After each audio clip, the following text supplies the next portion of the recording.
रिश्तों की नींव प्यार और अपनेपन से ही मजबूत होती है और घर भरा पूरा खुशहाल रहता है।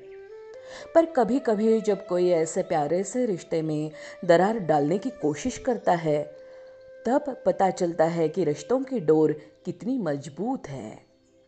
नमस्कार दोस्तों, मैं अदिति आज आपके लिए एक बहुत ही सुखद पारिवारिक कहानी लेकर आई हूँ। कहानी चूंकि व्हाट्सएप पे आई हुई है और लेखक बालेश चंद जैन जी है। मैं बालेश चंद जी के प्रति धन्यवाद व्यक्त करती हूँ। और आज की कहानी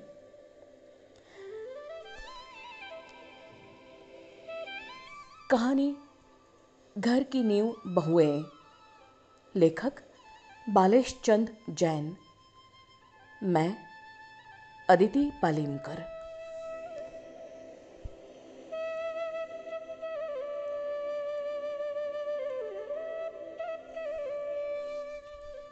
दीपा और नीता दोनों जेठानी देवरानी।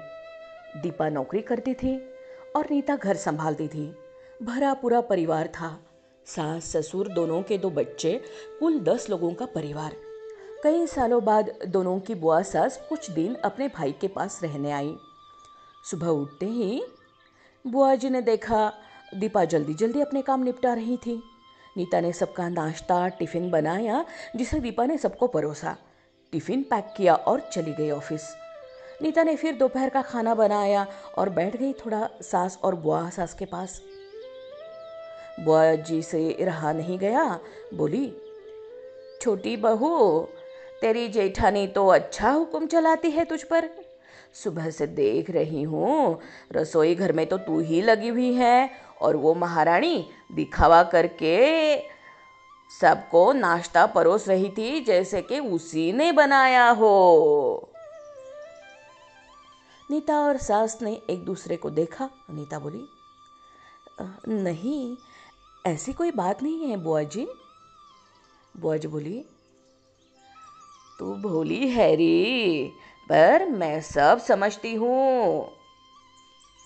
नीता से अब रहा नहीं गया और बोली, बुआ जी, आपको दीपा दीदी का सबको नाश्ता परोसना दिखा, शायद ये नहीं दिखा कि उन्होंने मुझे भी सबके साथ नाश्ता करवाया। मुझे डांट कर पहले चाय पिलाई, नहीं तो सबको खिलाकर और टिफिन पैक करने में मेरा नाश्ता ठंडा हो चुका रहता, या मैं खाती ही नहीं।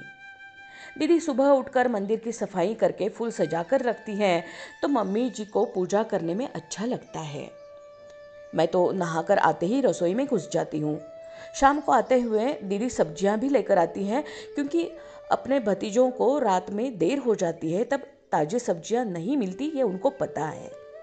ऑफिस में कितनी मेहनत करनी पड़ती है। फिर ऑफिस में काम करके आकर रात को खाना बनाने में मेरी मदद भी तो करती हैं। वो मेरी जेठानी ही नहीं, मेरी बड़ी बहन है। मैं नहीं समझूंगी तो और कौन समझेगा। बुआ जी चुप हो गई। शाम को दीपा सब्जी की थैली नीता को पकड़ाते हुए बोली, अरे नीता, इसमें तुम्हारी फेवरेट लेखक की किताब है, ज़रा निकाल लेना। हाँ। नीता खुश हो गई और बोली, थैंक्स दीदी। नीता सब्जी की थैली किचन में रखी और किताब रखने के लिए अपने कमरे में चली गई। बुआ जी ने दीपा को आवाज़ दी, अरे बड़ी बहू, यहाँ आना तो। दीपा बोली, जी बुआ जी। बुआ जी बोली, तुम कितनी मेहनत करके कमाती हो और ऐसे फालतू किताबों में पैसे व्यर्थ करती हो, वो भी अपनी देवरानी के लिए। अरे वो तो वैसे भी घर में करती ही क्या है, तुम दिन भर मेहनत करती हो और वो घर पर आराम। दीपा मुस्कुराई, बोली, आराम? नीता को तो जबरदस्ती आराम करवाना पड़ता है। सुबह से बेचारी लगी रहती है किचन में, सबकी अलग अलग पसंद। 4 बच्चों का टिफिन सब बनाती है, वो भी प्यार से। सुबह की चाय पीने की भी सुध नहीं रहती उसे। दोपहर को जब बच्चे आते हैं, फिर उनका खाना, उनकी पढ़ाई सब वही देखती हैं। वो है, इसीलिए मुझे ऑफिस में बच्चों की चिंता नहीं रहती। मैं अपना पूरा ध्यान ऑफिस में लगा पाती हूँ। कुछ दिन पहले ही प्रमोशन मिला है मुझे। मम्मी पापा की दवाई कब खत्म हुई, कब लानी है, उसे पता होता है। रिश्तेदारों के यहाँ कब फंक्शन है, क्या देना है, सब ध्यान रहता है उसे। घर संभालना कोई छोटी बात नहीं है। मेहमानों की आवभगत बिना किसी शिकायत के करती है। उसे बस पढ़ने का शौक है। फिर मैं अपनी छोटी बहन की छोटी सी इच्छा पूरी नहीं करूंगी तो कौन करेगा। बुआ जी की बोलती फिर बंद हो गई। दीपा वहां से उठकर चली गई। यह सारी बात सास पूजा करते हुए सुन रही थी। बुआ जी के पास आकर बोली, जी जी, ये दोनों देवरानी जेठानी सगी बहन जैसी है और एक दूसरे का अधूरापन पूरा करती हैं।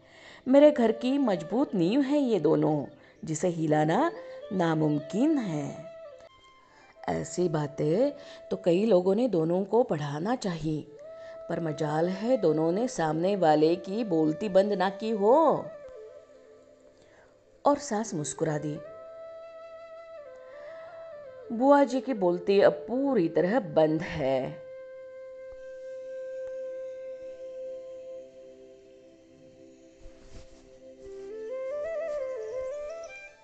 फिर मिलेंगे एक नई कहानी के साथ। धन्यवाद।